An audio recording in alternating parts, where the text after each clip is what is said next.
Bem, meus queridos irmãos, que a paz e o amor de Jesus nos envolva hoje e sempre.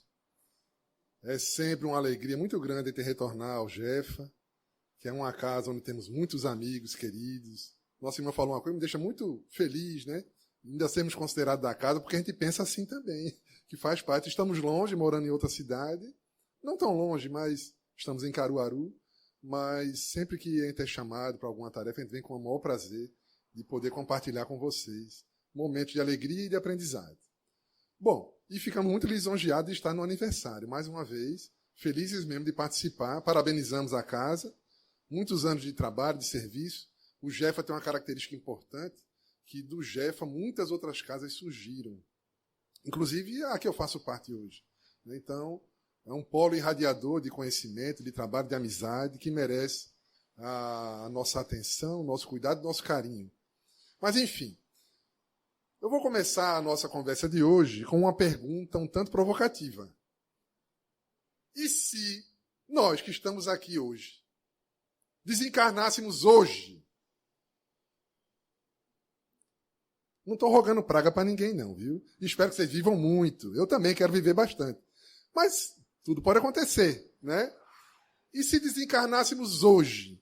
Qual seria a nossa situação na volta ao mundo espiritual? Como é que nós estaríamos? E para onde nós iríamos? Isso é uma pergunta, alguém pode dizer, eu não gosto de pensar na morte, não gosto de me preocupar com a morte. Realmente, preocupar com a morte realmente não faz sentido. Mas nós temos que pensar sim. Porque a morte, ela nos faz refletir sobre a temporariedade da vida, sobre como ela é passageira, sobre como as coisas materiais, elas passam e nós vamos ter que deixá-las. Até esse corpinho lindo que a gente tem, que a gente adora, vai na academia, fica olhando no espelho, mas vamos deixar ele aqui, não é nosso, é emprestado. É emprestado. Então, isso merece nossa reflexão. E então, eu trouxe para vocês hoje uma mensagem, vamos começar com ela, tá certo? Que é uma mensagem trazida por Emmanuel, através da psicografia de Chico Xavier, e é o prefácio de uma outra obra, de um outro espírito. É o prefácio da obra No Mundo Maior, do espírito André Luiz, trazido também por Chico Xavier. E os prefácios de Emmanuel... Vocês costumam ler prefácio, gente? Sim ou não? Sim, né? E os prefácios de Emmanuel são verdadeiras obras de arte. E nesse eu fiquei encantado. E quando a Rosane me passou o tema para a gente estudar, a gente pegou essa mensagem e ela encaixou bem na nossa reflexão. Porque ele inicia, gente, dizendo o seguinte: todos os dias, todos os dias, milhares de pessoas retornam ao mundo espiritual. E essas pessoas vêm de todas as partes do planeta, da África, da Ásia, da Europa, das Américas, de cidades grandes, de metrópoles, de pequenas cidades, do campo. Todos os dias são milhares de pessoas que retornam ao mundo espiritual. E ele faz uma reflexão que é interessante, porque ele chama esse grupo que volta, essas milhares de pessoas que voltam, ele chama de uma grande caravana. E a pergunta que se faz é, como acolher, eu vou chamar essa galera todinha, milhares de pessoas, todos os dias voltando para o mundo espiritual. E aí eu fui pesquisar, porque esse prefácio foi escrito em 1947. E aí eu fiquei pensando, quantos milhares serão que desencarnam todo dia? E aí eu não sei se vocês sabem, aí eu pesquisei e me admirei, porque existem sites especializados que você acompanha segundo a segundo quantas pessoas estão desencarnando. Não me pergunto como é que eles calculam isso, tá? Eu sei que fica lá o cronômetro mostrando. E eu fiquei alguns dias ficando até meia-noite para ver, quando completasse meia-noite, quantos tinham desencarnado. E sabe quantos desencarnam todo dia, aproximadamente? Pelo menos esse mês, eu medi esse mês que passou. Aliás, esse mês de novembro, no início. 160 mil pessoas, aproximadamente, todos os dias retornam ao mundo espiritual. Não é espantoso isso? É muita gente. E para onde é que vai essa turma toda? E como recebê-los? Hábitos diferentes, culturas distintas, jeito de ser completamente diferente, níveis de evolução espiritual diferentes. Para onde vai essa turma toda? Com certeza eles são acolhidos no mundo espiritual. Nós já sabemos, não é? que existe um período de perturbação quando a gente volta para o mundo espiritual. Mas, porém, mais cedo ou mais tarde, a gente é encaminhado a alguma colônia, ou então a gente volta numa reencarnação. Às vezes até para proteger a pessoa, que está tão perturbada ainda que se faz uma reencarnação até rápida. Mas, enfim, apesar de 160 mil pessoas, aproximadamente, desencarnarem todos os dias, por outro lado, 380 mil pessoas, aproximadamente, nascem todo dia. Isso dá um saldo de quanto? Quem sabe matemática me ajuda aí, eu vou beber água. Vou nem olhar para a contadora aqui. 380 mil menos 160 mil. 220 mil pessoas. Ou seja, todo dia a população mundial aumenta na ordem de 220 mil pessoas. Não é à toa que no último dia 15 completamos 8 bilhões de habitantes no planeta. E isso vai crescendo e com o tempo essa relação pode mudar.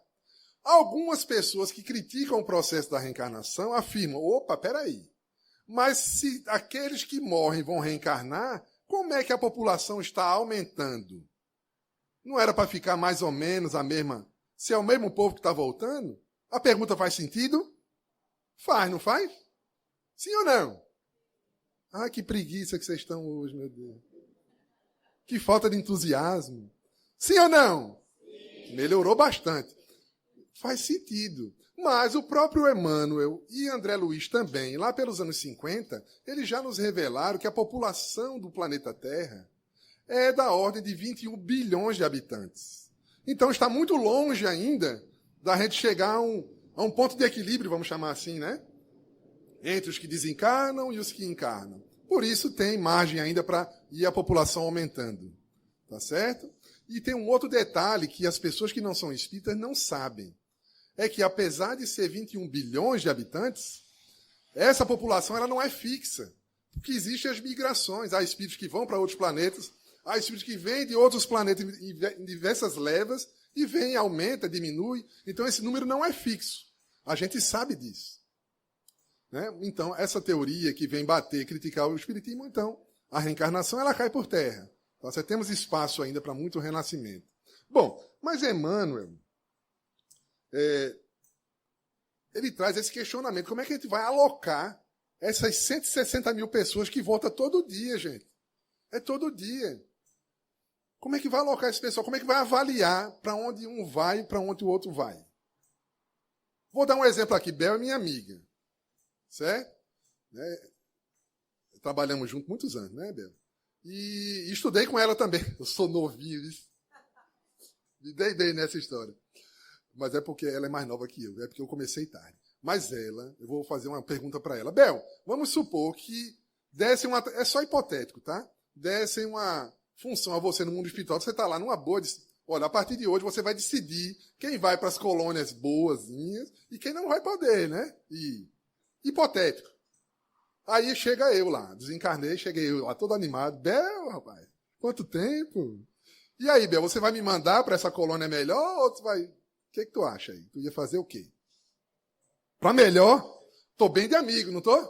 Graças a Deus. Eu já tô ajeitando aqui, quem sabe, né? Acontece isso e eu me dou bem. Mas acontece que não é assim que funciona. E Bel sabe bem disso. Porque não existe peixada no mundo espiritual. Não adianta eu chegar, ter um amigo muito... Ah, mas minha mãe voltou, eu quero que ajeite um lugarzinho para ela. Não é bem assim. É uma questão de afinidade, é uma questão de sintonia. É óbvio, mas aqui vale uma ressalva, viu, gente? Isso não quer dizer que nós não possamos interceder por aqueles que amamos. Podemos sim. E as mães são maravilhosas. Ninguém intercede mais do que as mães. Nas reuniões mediúnicas a gente vê demais isso. Quantos espíritos endurecidos, né? E às vezes só a mãezinha que consegue se aproximar, quando consegue fazer aquele clima na reunião que a mãezinha consegue se comunicar ao espírito, aquela dureza dá uma derretida e consegue fazer o atendimento. Mas as mães são especialistas em interceder para os seus filhos. Graças a Deus que é assim. Mas isso não quer dizer que vai se subverter às leis de Deus. Não. Mas vai ajudar. Um exemplo disso é André Luiz. André Luiz desencarnou, ficou 8 anos no umbral. Lembram disso? Está lá em Nosso Lar. 8 anos no umbral, ali perturbado, não estava conseguindo concatenar, e era o resultado da sua vida. Ele viveu daquele jeito e ali ele estava colhendo os frutos das suas escolhas. Mas num dado momento ele resolveu fazer uma oração. Quando ele fez uma prece, imagina você passar 8 anos para lembrar de fazer uma prece, gente. Aliás, eu dou um conselho. Sentiu alguma coisa diferente, viu? Não tão faz logo uma prece, porque pode ser que você tenha desencarnado. Espero que demore muito, mas pode ser que aconteça, não se sabe. Bom, então, quando ele fez a prece, Clarencio, que é um dos diretores do Nosso Lar, se aproximou e foi dar assistência a ele, a pedido da mãe de André Luiz. Mas o pedido foi feito porque ele deu as condições para ser acolhido, para ser atendido. Enquanto ele permanecesse em perturbação, cego pelos seus preconceitos, pelos seus vícios, suas imperfeições, ele ia ter que purgar aquela passagem pelo umbral. Mas a intercessão, ela se faz.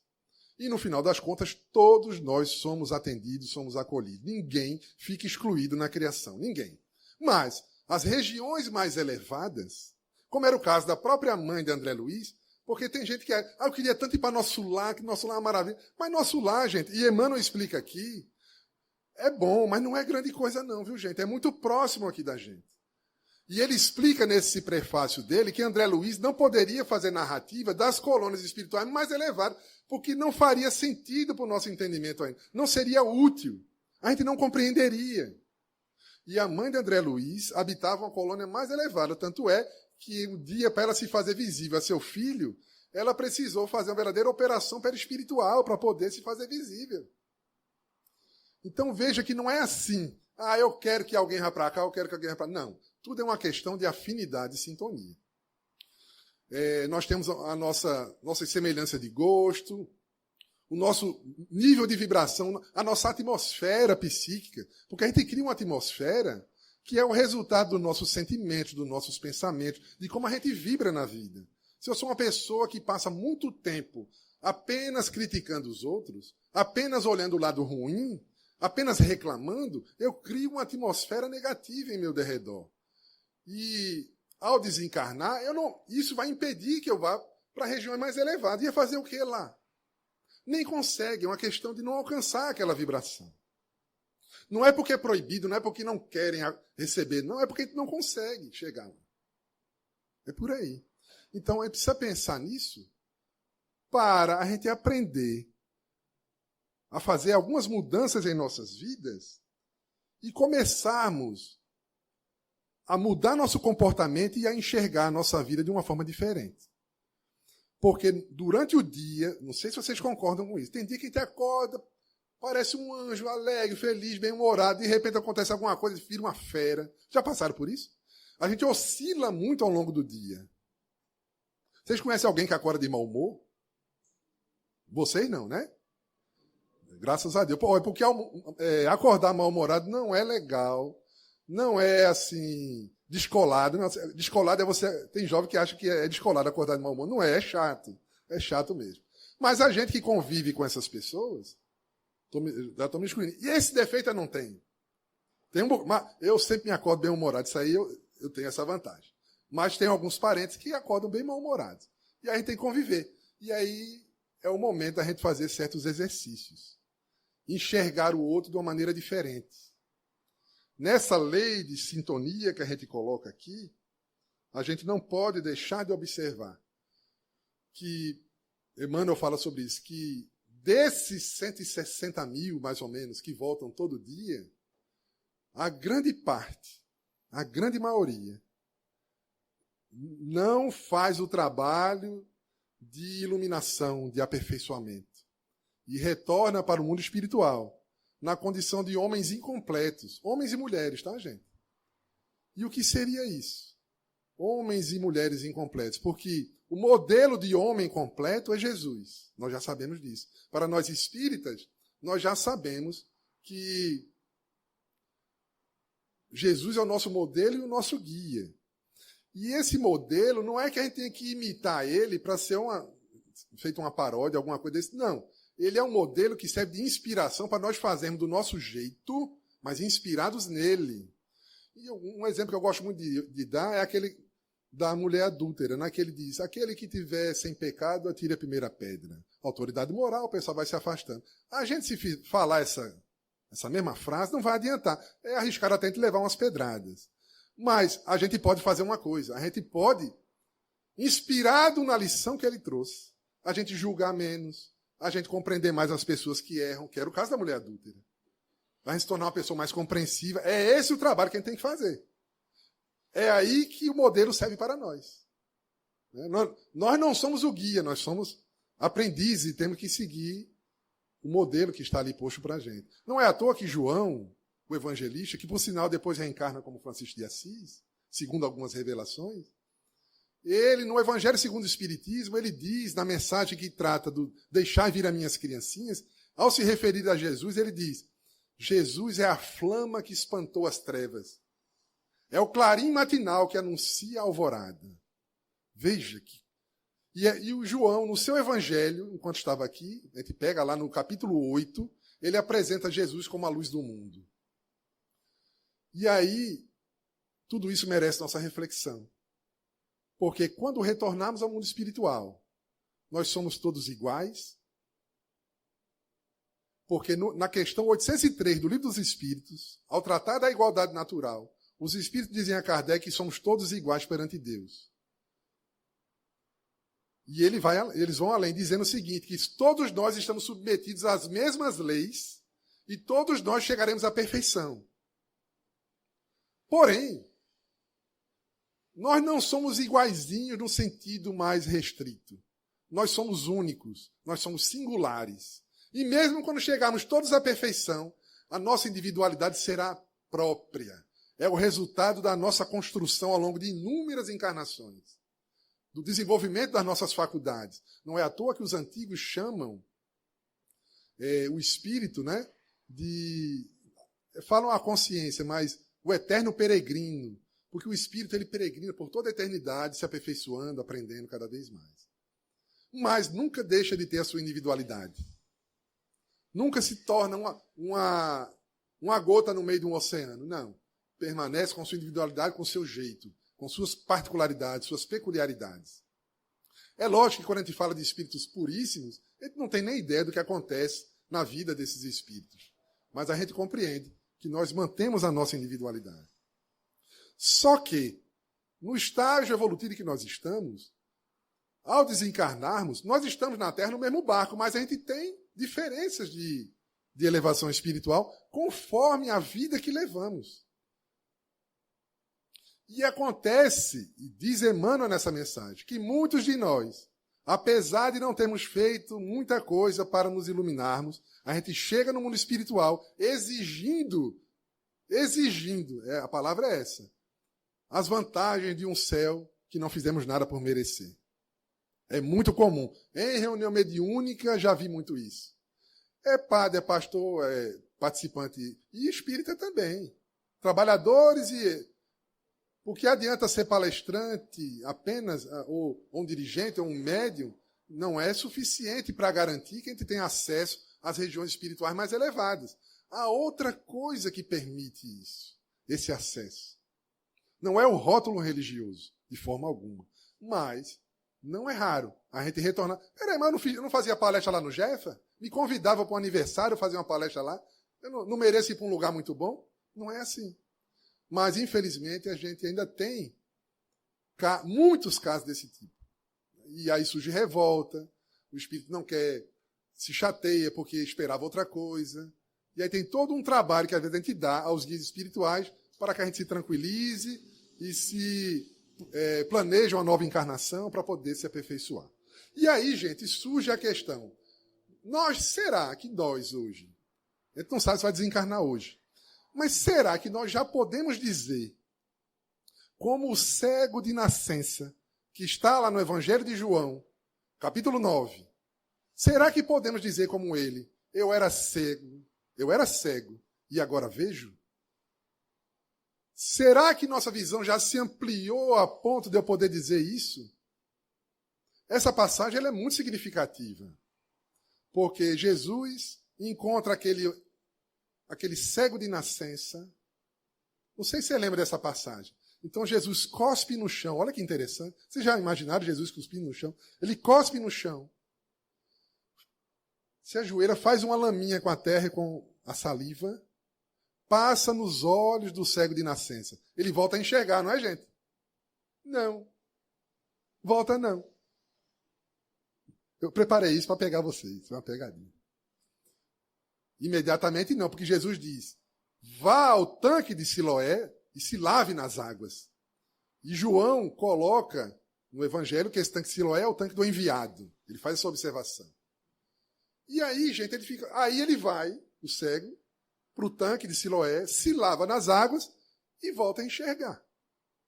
Essa é a passagem. E aí é uma passagem, é o capítulo 9 inteiro, merece vocês lerem depois. Então, quando ele retorna, né, surge uma série de problemas. Queria problema com os fariseus, mas o curioso é que aqueles que habitavam com ele naquele lugarejo não o reconheciam mais. É aquele cego que ninguém reconhecia mais ele. Não é estranho isso? Um lugar tão pequeno, poucas pessoas. Só o fato dele voltar a enxergar, ninguém reconhecer mais ele? E aí, gente, eu quero fazer uma observação aqui, e de forma alguma eu quero dizer que o acontecimento real, o acontecimento físico, concreto, não se deu. Mas é que os escritores evangelistas, como todos os escritores orientais do passado, eles escrevem de uma forma simbólica. Então eles aproveitam um fato que aconteceu, mas aproveitam ali para embutir alguns símbolos e deixar uma mensagem escondida ali, que só aqueles que têm a chave conseguem penetrar no seu sentido profundo. Essa me parece ser uma bem forte. E é bem característico porque o Evangelho de João, ele é o mais simbólico dos quatro. Tanto é que os outros são chamados de Mateus, Marcos e Lucas, obrigado, são chamados de sinóticos, né? E o de João é o mais diferente. É ele que apresenta Jesus de uma maneira mais profunda, apresenta como a luz do mundo, isso não tem nos outros. O apresenta como o Cristo. É diferente, como Filho de Deus. Não apenas como o modelo de homem perfeito, o modelo de homem completo, melhor dizendo. Que nós não atingimos ainda. E aí eu vou fazer uma parte, a gente não atingiu ainda, não é difícil de compreender isso, porque nós ainda fazemos guerras, discutimos, brigamos, criamos problema.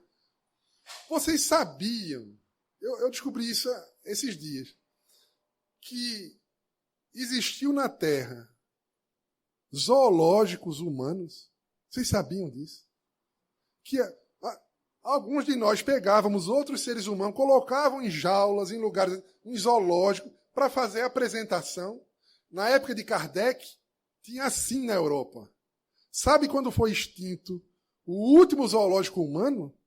Em 1956, na Bélgica. Foi um dia desse. Muitas pessoas aqui já tinham nascido nessa época. Como é que a gente pode admitir um ser humano pegar outro e tratá-lo como um animal? Chegar lá e ficar jogando comida, fazendo gracinha, tratando como fosse. O animal com um animal irracional, a gente já fica meio assim. Não é muito. O bom é ele estar na natureza. Quanto mais fazer isso com um ser pensante, um ser realmente com todas as possibilidades de evolução que o ser humano tem.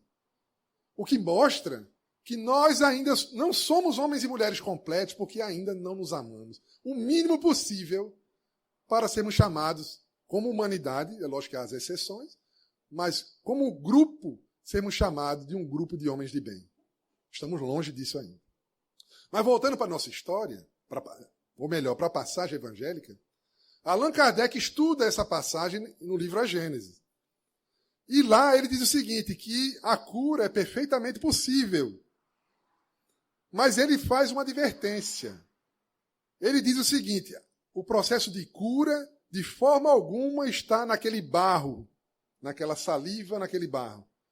Tudo se trata do magnetismo de Jesus. Então ele admite que a possibilidade daquela cura perfeitamente, pelo conhecimento que ele tem de magnetismo, mas o poder de cura não estava na terra, não estava na saliva. E isso nos leva a crer que essa passagem é simbólica. Porque quando se diz assim, eu vou trazer algo para vocês pensarem, tá? Ninguém precisa acreditar totalmente, não. Não é baseado só no que eu penso, não. Algumas pessoas pensam assim. E Emmanuel dá alguma pista numa mensagem que eu vou falar lá para o final, se der tempo. Jesus nos traz. João, ele abre o evangelho dizendo que Jesus é o verbo que se fez carne. Está lá no primeiro versículo. Então, Jesus é aquele que vem trazer a palavra divina para a terra. Mas essa palavra divina, esse ensinamento sutil, ele tem que ser adaptado às condições do planeta. Então, a gente pode imaginar que esse símbolo está nos dizendo, Jesus, ele nos traz o ensinamento divino, ele nos traz a sua luz, o que ele conhece, o que ele aprendeu e o que ele vive, para que nós possamos aprender com ele.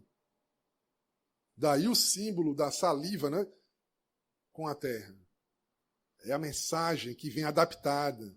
É o grão de mostarda, é a charrua. Era um povo agricultor, ele trazia a mensagem sutil, ensinamentos sublimes que regem o universo, gente, de uma maneira adequada, propícia, compreensiva. É o pedagogo, o educador por excelência, Jesus. Só que não basta isso. Ele diz ao cego, vá ao tanque de Siloé e se lave nas águas. O que seria a gente se lavar nessas águas?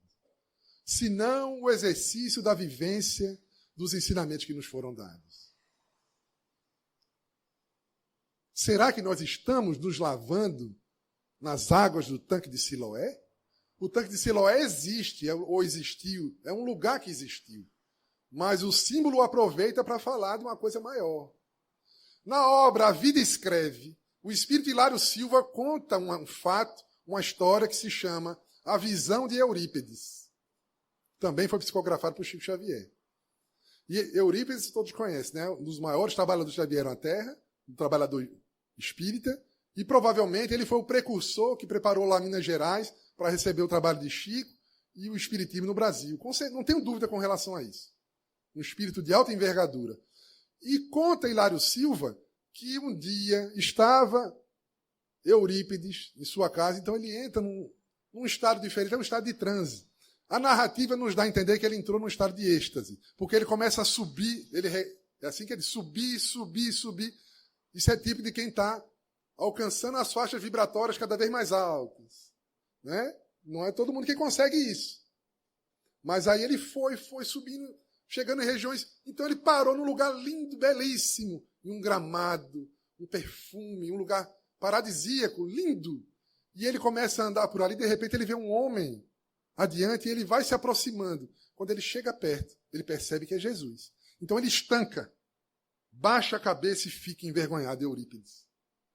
É Jesus. Mas aí quando eu fico pensando assim, se fosse eu e fosse Jesus, eu tinha virado um mingau na hora, ia derreter, não ia aguentar. Ele ainda ficou ali, levantou os olhos e percebeu que Jesus estava chorando. Ele disse, mestre, está chorando? Jesus não responde nada. Segundo a narrativa de Hilário Silva. Mestre, por acaso choras por aqueles que não conhecem teu evangelho? Jesus olha para ele e disse, não, meu irmão. Aqueles que não conhecem o evangelho são credores do nosso amor. Eu choro por aqueles que conhecem e não o praticam. Simplesmente conhecer o evangelho não é suficiente. Eurípides volta, impactado com aquela frase, ele volta para o corpo e diz Hilário Silva, ele nunca contou esse sonho, não é um sonho, é um estado de êxtase, de desdobramento, né, mais profundo. Ele nunca contou para ninguém e a partir daquele dia ele dedicou toda a sua vida ao socorro dos necessitados. E desencarnou até jovem, cuidando do pessoal com gripe espanhola. Colocava os doentes dentro da sua casa para tratar deles. Enfim, essa mensagem nos faz refletir se nós estamos atentos a essa realidade. Será que estamos enxergando a realidade espiritual que nos aguarda? Será que estamos enxergando o ensinamento do Mestre que tem sido trazido a mancheias para nós?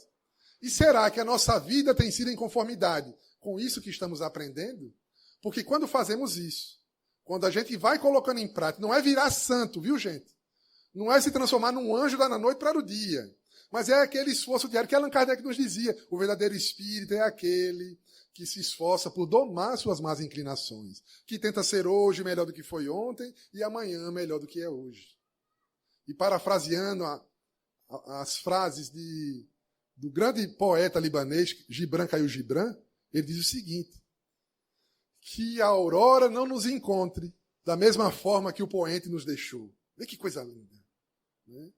Que nós estejamos adiante amanhã um pouco melhor do que somos hoje. Não estacionemos no comodismo. Não fiquemos cegos pelas circunstâncias, pela comodidade. Porque os defeitos, os problemas, as lutas diárias nos cegam para aquilo que realmente é essencial.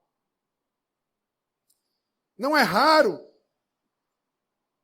Observe, eu mesmo, um dia desse eu passei por ele, vou contar, vocês vão perguntar, dona Sônia, como é que você está um palestrante desse? Tanto palestrante bom aí, mas eu vejo o que eu fiz. Tem uma pessoa que eu não gosto muito, vocês conhecem alguém que vocês não gostam muito? Não precisa dizer não, precisa dizer não. Uma pessoa que eu assim, tudo bem.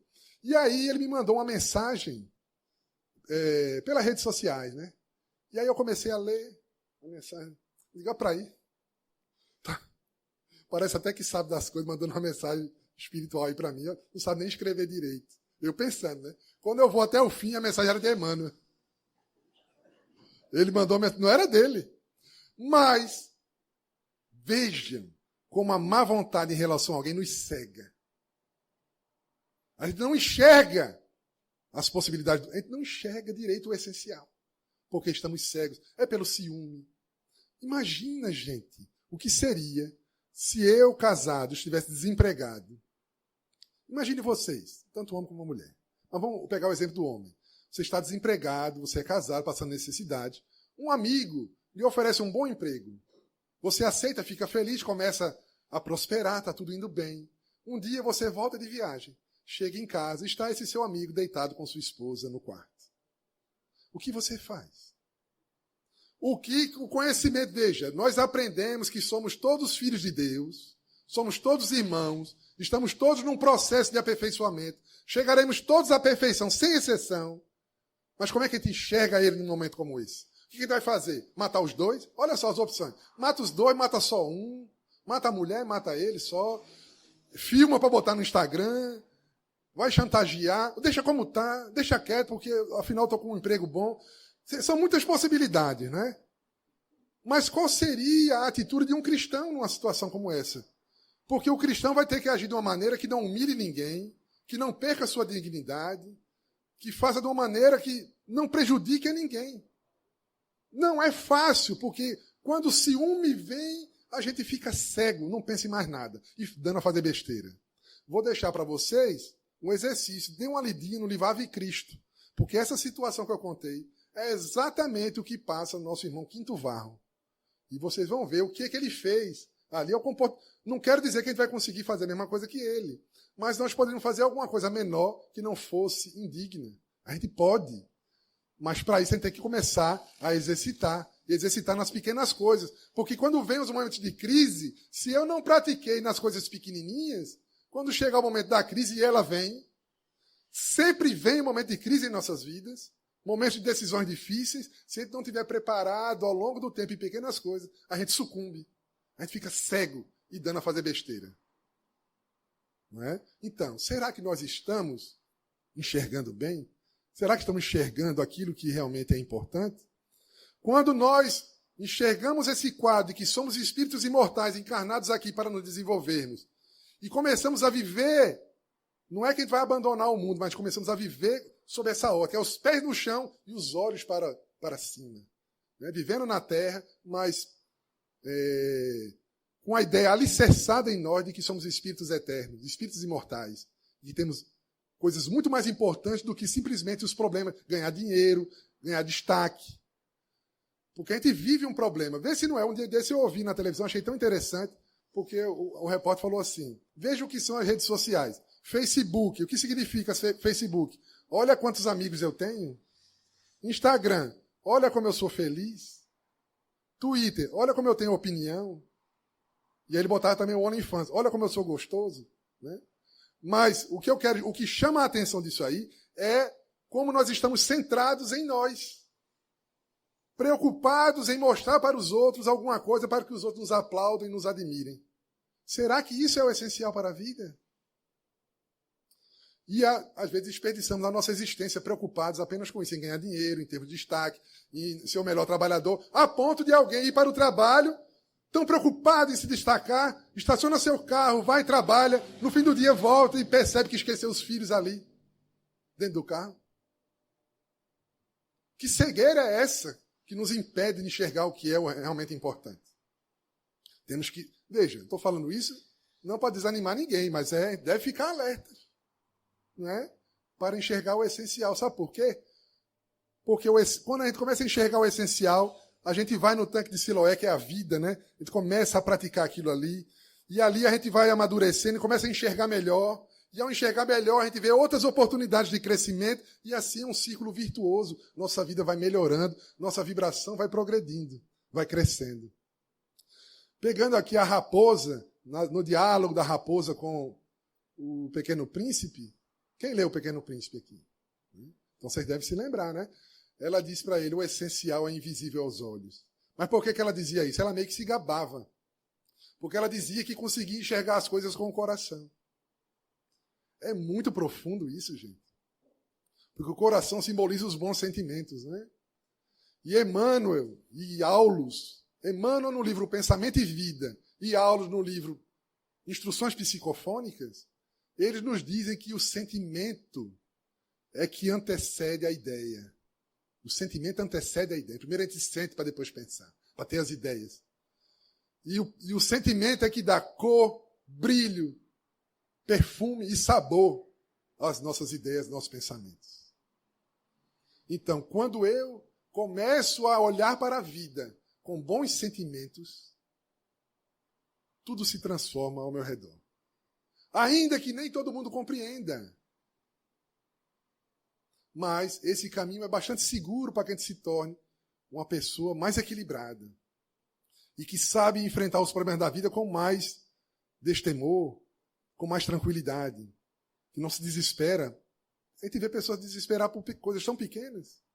Tudo bem, é pequeno para alguém, mas para ele ainda é grande, é que ele não conseguiu ainda crescer em relação àquela situação. Mas aquele que já amadureceu um pouco, ele já começa a enfrentar isso com mais maturidade.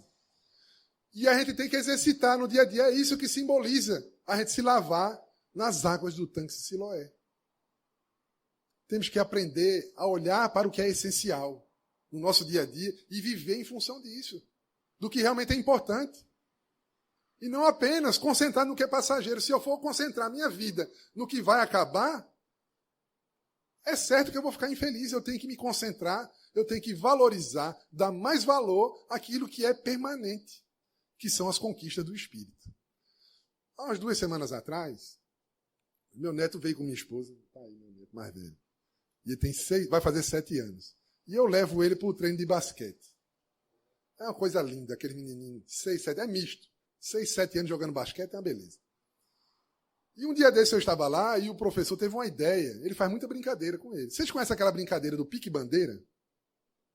Mas todo mundo lembra, né? Que fica 2 times, bota uma bandeira de um lado e aí tem que ir lá. Um chama de barra-bandeira, outro pique... Mas tem vários nomes. É essa mesma brincadeira. E aí eu achei tão lindo. Porque aí, primeiro que meu neto com os amiguinhos e amiguinhas lá, se reuniram para planejar o jogo. Olha, 6 anos de idade, planejando já. Que maravilha. Quando começou o jogo, não sei se vocês se lembram, né? Que você pode correr para o outro lado, mas se algum deles tocar em você, você fica congelado. Estão lembrados disso? E aí meu neto e o outro amiguinho dele correram. E aí os 4 do outro lado foram lá e congelaram ele. A coleguinha ficou numa posição livre para correr e pegar a bandeira e ganhar o jogo. Sabe o que ela fez? Foi descongelar os amiguinhos. Não é lindo? Mas a mãe dela ficou furiosa. Como é que pode você não ganhar o jogo? E aí eu fiquei ali parado, meu Deus do céu, ela deveria estar feliz de um gesto de genuína generosidade de sua filha. E, em vez de valorizar isso, está pregando para ela que ela deve se dar bem o tempo todo, ganhar de todo mundo, não importa os outros. Veja o que é não enxergar o que é essencial. E muitas vezes nós estamos agindo assim na sociedade, preocupados apenas com destaque, preocupados apenas em ganharmos, sermos o principal, o melhor trabalhador, o trabalhador do mês, do ano, seja lá o que for, o que manda dentro de casa, é o que conta mais, é o mais engraçado na família. Tem isso, né? Festinha de família, sempre tem, o pessoal concorre para quem é o mais engraçado. Tem isso na família de vocês? Só tem na minha, é? Meu Deus. Onde é que eu reencarnei, meu Deus? Aí o povo fica disputando. Veja, e o essencial vai passando. Vai passando e a vida vai passando, passando. E a gente vai desencarnar. E vamos estar desse jeito. Preocupados exclusivamente com nossos interesses pessoais. Os espíritos dizem a Allan Kardec que, vencidas todas as imperfeições e vícios, o interesse pessoal ainda é uma marca de inferioridade. Não quer dizer que eu vou ter que perder completamente o interesse pessoal, não é isso. Mas é porque o interesse pessoal, muitas e muitas ocasiões, em muitas ocasiões, tem feito em tomar mais decisões. Decisões que prejudicam os outros, que ferem, que magoam, para atender o nosso interesse pessoal. A gente pode atender nossos interesses, mas se eu perceber que para atender o meu interesse alguém vai sair ferido, eu tenho que repensar como cristão. Porque aí eu vou enxergar o que é verdadeiramente essencial. Se eu não faço isso, as coisas se complicam para o meu lado. Eu retorno para o mundo espiritual cheio de direito. E por que eu não estou na região iluminada? Não construí, não fiz isso na minha vida. Para terminarmos, vamos contar uma história que eu gosto muito. Aliás, antes de terminar, Emmanuel tem uma outra mensagem dele, que está no livro Fonte Viva, que é Vê e Segue. E lá ele faz justamente a análise dessa passagem de João, do cego de nascença. E o raciocínio que ele faz, aí bate com o que a gente trouxe hoje, é de que muitas vezes o aprendiz do Evangelho, ele é, por enxergar com mais clareza o que é essencial, é muitas vezes considerado um idiota, um louco, porque não está fazendo as coisas para o seu próprio ganho. Está pensando nos outros. Está abrindo mão. Está renunciando em benefício dos outros. Mas mesmo assim ele recomenda que a gente deve ver, ou seja, ver com clareza e seguir adiante. É essa a proposta para o cristão, para o espírita. E para finalizarmos, no livro Pai Nosso, o Espírito Meimei conta uma história que eu acho uma história lindíssima, que é Louvado Seja Deus. Conta-se que um escravo chamado André, ele um dia ouviu dizer que Jesus recomendara que deveríamos dignificar, aliás, santificar o nome de Deus. E ele decidiu naquele momento, na sua simplicidade, de que jamais iria prejudicar ninguém. Então, quando alguém o perseguia na fazenda, um feitor ou o próprio patrão, ele não revidava, ele olhava para aquela situação, olhava para o céu e dizia, louvado seja Deus. Quando os amigos diziam para ele que ele deveria abdicar da responsabilidade, porque era tudo muito injusto, ele não concordava, ele dizia que tinha que fazer o trabalho dele, e sempre dizendo, louvado seja Deus. Um dia veio a libertação dos escravos, pelo menos inicial, né? Todos demandaram. O dono da fazenda, já com uma certa idade, pediu a André que ficasse com ele, porque ele não ia ter como cuidar da fazenda. Ele aceitou ficar. E sempre dizendo, louvado seja Deus. Um dia aquele senhor desencarnou. E André, muito velhinho já, não tinha como trabalhar, não tinha recursos, foi mendigar nas ruas. E toda vez que alguém lhe dava um pão, ele dizia, louvado seja Deus. Um dia estava ele em sua choupana, muito simples, com febre, com fome, com sede. E de repente ele ouve um barulho. E quando ele vê, um anjo do Senhor se aproxima, é um espírito, não é, gente? Um espírito se aproxima, sorrindo para ele e diz, André, eu vim te buscar. Você levou a sua vida dignificando o nome do Senhor de coração. E Ele quer que você o faça agora no reino dos céus. No outro dia, havia um cadáver naquela choupana. Mas os moradores que ali habitavam disseram claramente que parecia que os passarinhos que voavam por ali estavam a dizer, louvado seja Deus. Eu fico imaginando que se eu desencarnar hoje, eu não terei condições de estar onde está o velho André. Não tem problema. Porque eu sei que eu não tenho o nível de renúncia, de sacrifício pelo próximo que ele tem. É muito natural. Mas o que importa para mim, e importa, eu acho que para vocês também, é que a gente deve se esforçar e trabalhar durante a existência para que, ao final dela, a gente possa retornar um pouco melhor. E temos que começar a exercitar aos pouquinhos esse estado de renúncia, renunciar pelo bem do outro, porque isso nos faz bem. Os mundos superiores são assim. Enquanto aqui na Terra a gente acorda dizendo, eu tenho que ganhar dinheiro hoje, quem eu vou enganar hoje para me dar bem? Eu tenho que superar alguém. Nos mundos superiores, provavelmente não é assim. As pessoas devem acordar e dizer, quem eu posso ajudar hoje? Quanto de coisa boa eu posso fazer hoje? A quem eu posso amar hoje? É um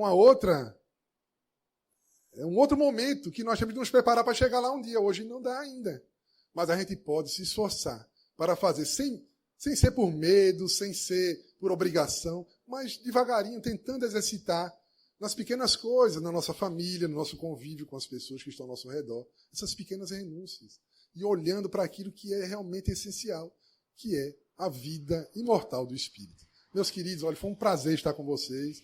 Que Deus nos abençoe hoje e sempre. Muita paz.